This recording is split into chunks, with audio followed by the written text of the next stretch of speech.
The Raw before Clash in Paris 2025 was ecstatic. Hey guys, I'm Josh the Commentator and welcome back to the channel. In today's video, you already know by the title, we are reviewing Monday Night Raw, August 25th, the Raw before Clash in Paris. If you guys are ready for this video, make sure you smash that like button, you subscribe to the channel if you are new, comment down below what match you are most excited for in Clash in Paris 2025.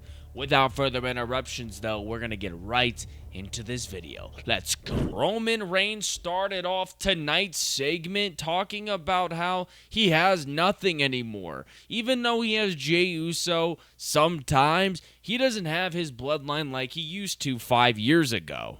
Bronson and Paul Heyman, the Oracle, interrupt this whole conversation he was having with us fans, and they start talking about how they're going to disrespect Roman Reigns at Clash in Paris. Now, Bronson Reed and Roman Reigns go back and forth, which resulted in a freaking brawl. Security had to get involved just to separate these two, which honestly, later on, you'll see, but it really didn't separate these two. One funny part, though, was Roman Reigns, I guess, figured out that Bronson Reed's Samoan, which means in Roman's eyes, he owns him. So, I mean, hey, he gave him an opportunity to drop the Shuafala gimmick, okay? He gave him an opportunity to give him back his stuff. I mean, he wanted his shoes back. I get it, man. Those are not cheap Jordans, but, you know, Bronson Reed being Bronson Reed with his big ego was like, nah, dog. So these two ended up brawling, and, you know, the rest is history.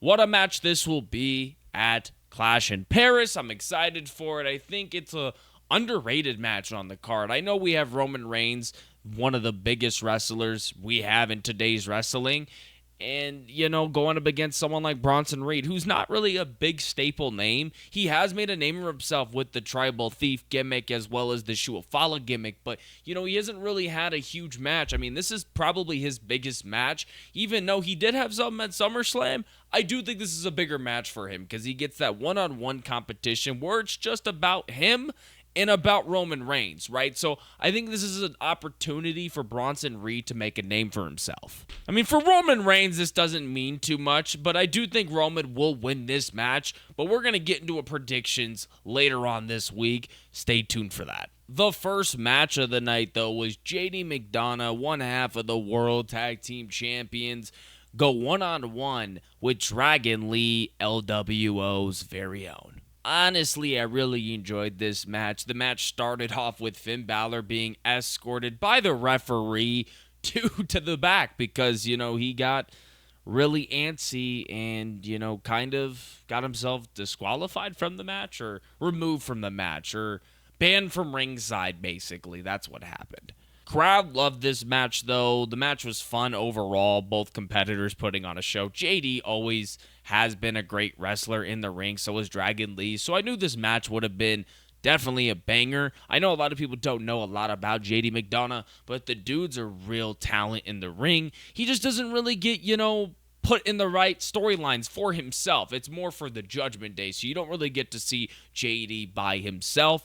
And in this case, we did, and obviously the homie's going to deliver. Now, Dom later on, towards the end, did try to get involved in this match, but AJ Styles, being really obsessed with that IC title, wanted to get in the way of Dom, as Dom was trying to get in the way of Dragon Lee. That was really the highlight of the match, though, was those two going at it on the sideline, but it caused Dragon Lee to end up hitting his very own finisher, the Operation Dragon, which I really think is one of the coolest finishing names I have ever heard of. Operation Dragon. It just sounds dope. But this match overall was a 6 out of 10. I mean, come on. For me, like, if you're really, like, a good match, though, like, to get 10 out of 10 it's utterly impossible, okay? You would have to have some, like, crazy freaking match, man. Like, it would have to be Cody versus Roman Reigns, you know, like that level of a match to get a 10 out of 10. But really, a solid match for Monday Night Raw. Honestly, one of the best matches of the night. I think just all the sequences and everything that happened, it made it a fun match for sure. 6 out of 10 is a good rating, though. The camera pans to LA Knight and a reporter. Asking about last week when CM Punk accidentally, honestly, truthfully, it was an accident, but LA Knight did not see it in his eyes, because what he responded to the reporter was it really an accident? He mentioned that after Punk pushed him off into the table that he shrugged his shoulders and kept going. Was it really an accident? That's basically what he was stating, was if Punk really cared about the whole situation of him pushing him onto the table, then he would have said something or you would have helped him up. But instead, he shrugged his shoulders and moved on. So LA Knight stated there that it wasn't an accident in his eyes. It was on purpose. He also mentioned that this Sunday he will become World Heavyweight Champion for the first time in WWE history for him. And yeah, I honestly, they already buried this dude. LA Knight winning a title just doesn't sound like it's going to happen. I really think it's either going to be a Seth Rollins retain or a Jey Uso victory. Like I said, I don't know. The last time Jey Uso had a big title reign, it was kind of lackluster, man. He didn't really have good booking, and maybe they might have better booking this time for him, with this whole vision thing. Maybe it actually might have better booking, but I don't know, man. Honestly, I think Seth Rollins will retain, but like I said, predictions video coming out soon, all right? I'm not going to get too much into it. Yeah, this next one was not really good. We got Kofi versus Penta. Honestly, almost fell asleep during this match. I did not exactly enjoy it. I felt like it was very lackluster, especially both competitors being veterans in the ring. I just personally did not enjoy it. I know a lot of people in the crowds were enjoying it. I didn't see the beauty of this. I mean, it is a Monday Night Raw match. It's not going to be like a pay-per-view type of match where it's supposed to be crazy, but honestly didn't even meet my normal standards for a Monday Night Raw, and I gave it a 4 out of 10. It's the lowest rating I've ever given a match so far since doing reviews. Don't even see a point in explaining any spots because there wasn't any spots really. I mean, truthfully disappointed because I did think this match was going to cook. Honestly, the Xavier Woods and Penta match was a lot better, which shocks me because I do believe Kofi Kingston's a better competitor in the ring, better athletically in the ring than Xavier Woods. But you know what? Xavier Woods just proving me wrong. I do think these two could have a great match. I just think Monday Night Raw, it just was not a good match this time. I don't know. Maybe if the stakes were higher, maybe Extreme Rules or something, it would have made this match a lot better.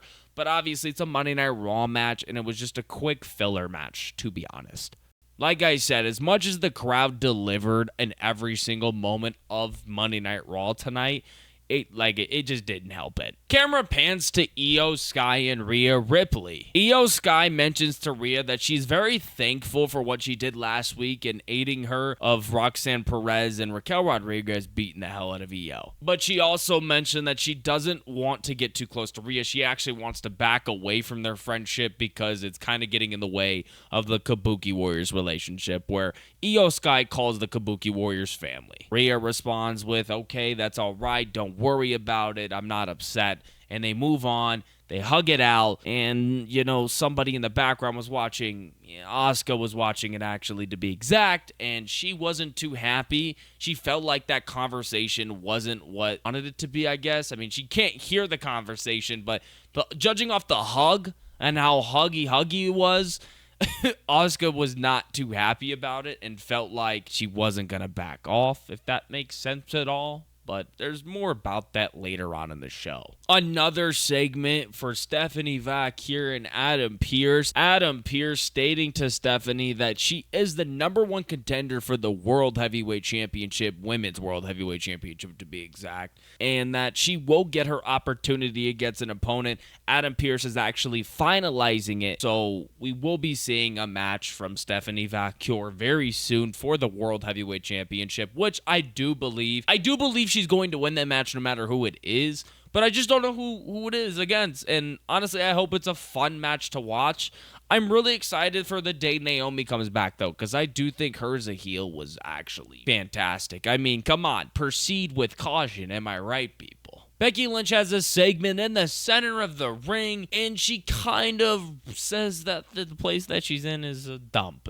That was kind of messed up, Becky. I ain't even gonna lie. And that also Nikki Bella will not control her. She's not a dog. Well, shouldn't have said that dog part, because Nikki Bella came out and said that, she's kind of a little biatch. And, if you didn't know, female dogs are also referenced as biatches. So it was actually a really clever line by Nikki Bella. Becky Lynch said that ever since Nikki Bella took a break from wrestling, that Becky's like trying to replace her, not be like her, kind of just like taking away Nikki Bella's whole career and throwing it away, and Becky Lynch was kind of the replacement, if that makes sense. Nikki Bella took a shot at her and essentially said, well, Becky, remember that time back then when you were scared little wrestler coming up in the WWE and you were Charlotte Flair's sidekick? Becky didn't like that. Becky did not like that little sidekick line that Nikki Bella used on her, and she got upset, and you can feel that heel intensity, which is why I love Becky Lynch in wrestling, because she is just something else on the microphone, and honestly, you could argue one of the greatest female microphone workers of all time. And so was Nikki Bella too. Nikki Bella can work a mic too, for sure. The two job back and forth, and obviously, as I already knew this in my head, but Nikki Bella got her opportunity. Becky Lynch says, okay, fine. At Clash in Paris, I will go one-on-one with you for the women's IC title, which I'm very stoked for, to see Nikki Bella back in the ring. I know Nikki Bella wasn't known for her ring skills as much as her microphone skills were, but low-key, bro, I'm really excited, and Becky Lynch and Nikki Bella are going to put on a show in Clash in Paris. Camera pans to CM Punk and a reporter as CM Punk is being asked about the whole LA Knight situation earlier in the night, and he basically just craps on LA Knight. Punk says whether he thought it was on accident or not, he doesn't care, and he only has one thing in his mind, and it's that World Heavyweight Championship. He's been obsessed with it ever since he got his title ripped away from him at SummerSlam, and it's just not settled with him ever since. I mean, rightfully so, though. I mean, he really had the title in his hands for like 5 minutes, and all of a sudden, Seth Rollins is not injured anymore, which is hilarious, the way he even took that into his personal life to make it more believable, which I respect Seth Rollins for that. But Punk also said that if he has to pink Jey Uso, LA Knight, and Seth Rollins' blood in Clash of Paris, well, he's going to do that for that World Heavyweight Championship, which also I got mad respect for. He really wants his title. I mean, really. Our next match of the night is Rhea Ripley going one-on-one with Judgment Day's Roxanne Perez. And I gotta say, a very simple match, but it's effective for what it needed to be. Not really a lot of spots, but two good wrestlers going at it, and it was a freaking fun thing to watch. I mean, for a Monday Night Raw show, it was what it needed to be. Rhea ended up winning this match, and immediately after, Raquel ended up attacking her, blindsiding her, and then the two start beating the crap out of Rhea Ripley, which then Io Sky showed up to aid Rhea Ripley. Honestly, everybody in the crowd knew it was going to happen. They were already chanting Io Sky by the time Raquel beat the hell out of Rhea Ripley. I give this match, though, a 5 out of 10. Like I said, it did what it needed to be, and, just an average match. But two good wrestlers, by the way, two very good wrestlers, made the match fun. But just a solid match where it needed to be 5 out of 10 is right in the middle.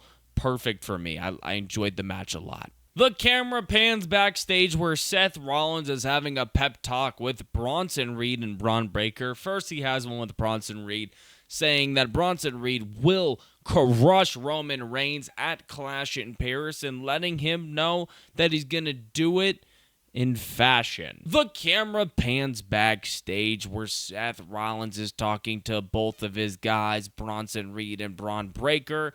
First, he starts with Bronson Reed explaining how awesome Bronson Reed truly is, and that this Sunday at Clash in Paris, he's going to crush Roman Reigns. Seth Rollins also had a little pep talk with Braun Breaker, stating that Braun Breaker will make sure that LA Knight is broken in half before he even makes it to Clash in Paris. Camera pans backstage to another spot where Io Sky and Rhea Ripley are talking. Io Sky telling Rhea Ripley she wanted to repay her for last week and helping her out during that match with Roxanne Perez. Well, not necessarily during, like, but after. You get what I'm saying. Rhea's saying that Io Sky does not owe her any favors and to not even worry about it. Rhea walks off happy and Io Sky happy, but the Kabuki Warriors show up and Asuka is livid. Asuka pissed off, and really the only words I heard her say were, Rhea's not family, and we're your family. You need to put us as priority. Basically, just prioritize Kabuki Warriors is what Asuka was saying. It's funny because Kairi Sane at the end was just kind of stuck in the middle of it. She doesn't know to go with Asuka, her tag team partner, or her personal friend, Io Sky. It's just a hard decision to make, but it looked like she went towards Asuka because as Io Sky was apologizing, Kairi Sane also apologized and went away. I mean, I like how gradually this team is breaking apart, and Rhea Ripley and Io Sky are kind of forming a friendship, a close one, and we could see a future tag team match between both these teams. It would be truthfully a masterpiece. I mean, Asuka's a 10 out of 10 wrestler. Kairi Sane very underrated. Io Sky's a great wrestler as well as Rhea Ripley. I mean, that match could truly be one of a main event. Like, it could be starting the show or ending the show to, like, just nuts. I mean, that match would be so much fun to watch. The camera pans, and ladies and gentlemen, AJ Styles versus Finn Balor was the best match of the night. This match gets a 9 out of 10 strictly because AJ Styles won his first match in I don't know how long. I mean, they buried this dude. I mean, this dude's putting everybody over. It was about time they give my boy a moment. That's why he gets a 9 out of 10, okay? They gave my boy a moment. Couple cool sequences at the end resulted in AJ Styles hitting a Styles Clash. Shockingly enough, no Dirty Dom showed up. Nobody really showed up. It was strictly a one-on-one match till the end. And you know what? I'm not disappointed because I thought Finn Balor was going to kick out of the Styles Clash, but he didn't. AJ Styles won his first match in a while. That's all right. I know this might be a little biased because I'm a big Styles fan, but 9 out of 10 for this match, all right? I don't care what you guys say, even if it wasn't the best match of the night in your opinion. I do not care, all right? AJ Styles on top, baby.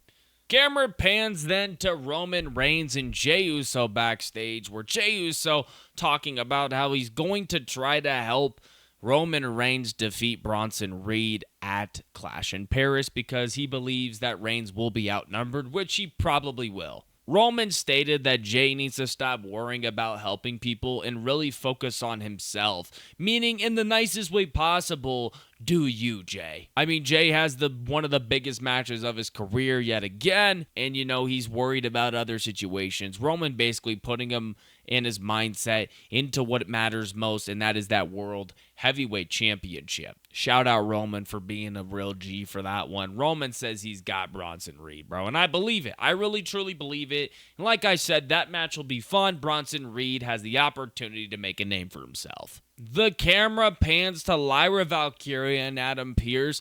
Lyra Valkyria essentially telling Pearce to check up on Bayley and let her know immediately what happened, because Lyra's very scared for Bayley, I guess. She's very worried about Bayley, and she wants to know immediately when Adam Pearce figures out what's going on with Bayley. I mean, that woman got some mental health problems right now. I actually am a little worried for her too. Right after that, the Judgment Day show up talking about how AJ Styles has just been a problem and they want to get rid of him and wants Adam Pearce to get rid of him ASAP. Adam Pearce responds with, okay, let's just end this once and for all. Let's do a one-on-one Dirty Dom next week defending his IC title against AJ Styles.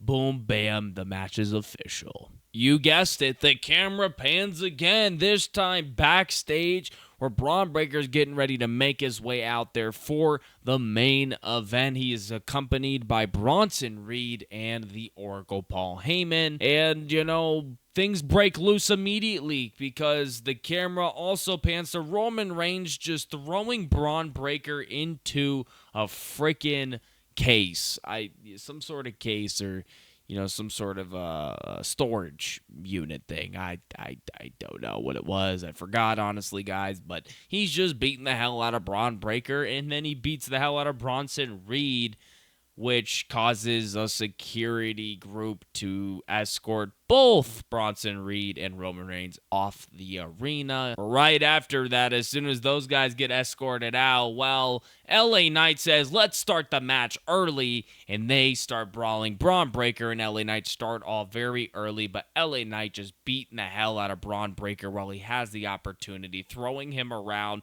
which brings it all the way from gorilla position into the ring.